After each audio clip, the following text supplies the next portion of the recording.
What's going on, guys and gals? So today I'm going to be taking a look at this power supply that I bought probably about 8 months or a year ago. It's made by Best DC Power Supply. It's a PS1502DD. This particular one is the 2 amp 15 volt power supply. I really need to upgrade this thing to the 5 amp just because I keep hitting limitations on the 2 amp for a lot of the stuff I work with. But overall, this has been a great little power supply for the money. Picked this up off the usual suspects off eBay. I think I paid about 40 bucks for it, shipped to my door. It's been a great little power supply. I have no complaints. It doesn't owe me a thing. I've powered up tons of stuff off this thing, and it has a lot of protection features in it, which are typically found in higher end desktop power supplies. That kind of protect you and protect it from abuse or overcurrency, stuff like that. So its operation's pretty simple. It's got the power button in the front. This shows you that it's a 2 amp.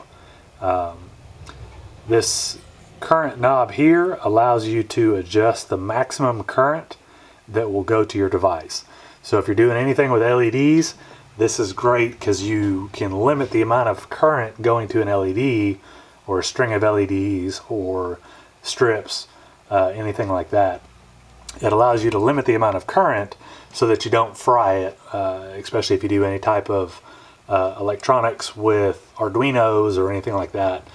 These little power supplies with this adjustable current is great. Some of the other ones that you find don't have the adjustable current. They'll just do either 2 amp or 5 amp or 10 amp. I don't recommend those just because you cannot control the flow of electricity through whatever you're powering, except for the voltage. This one here, it's got a selector knob.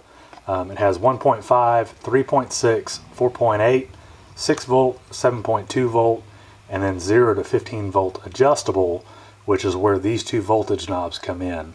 Mine, I pretty much leave it on 1.1 or 0 to 15 volt. Occasionally, if I'm charging batteries, I'll set it on these standard kind of preset voltages, just for quick reference. But most of the time, I just leave it in 0 to 15 so that I can adjust my voltage accordingly.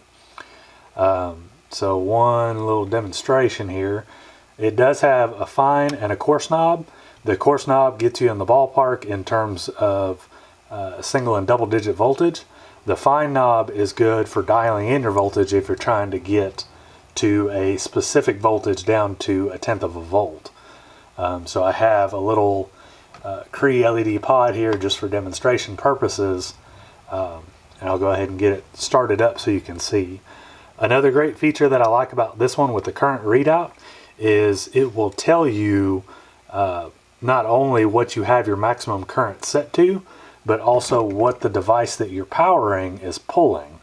You'll see it reset back to 0, so now it goes into monitor mode. So when I bring up my course adjustment, and we'll get this thing in the ballpark of about 12 volts, and there's my light turning on, and now it's going over current based off the maximum current that I set it for. So it shunts the load and it shuts down and resets. So that helps you protect not only the power supply, but also the electronics that you're powering. It just keeps them protected from over current. So I'm going to turn my current all the way up to 2 amps to allow this light to come on. And then I'm going to turn up my voltage. We go 11.9 volts on the coarse, and then we can use our fine adjustment to get up to 12.8 or 13, which is nominal voltage for the vehicle. So with this running at 13 volts, it's drawing 0.65 amps, so a little over half an amp. And this is great if you're doing load calculations to figure out how big of batteries you need or what the runtime on your electronics are going to be. It gives you a real quick reference to what the total circuitry is pulling amperage wise, so you can size your batteries appropriately and make sure you get the runtime that you want to out of it, so you don't build something, put some batteries in it, and the thing runs for half an hour and dies. overall, not a lot to say about it. It's a great little power supply. I use it almost daily here in the shop with all the random stuff that I work on.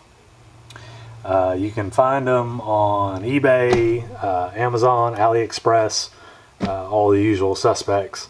They range anywhere from I think about $30 on up to about $100 before you get into the HPs and the Agilents, the much more expensive but higher end power supplies that are more adjustable. Other than that, if you've got any questions on it or want to see anything, just leave a comment below.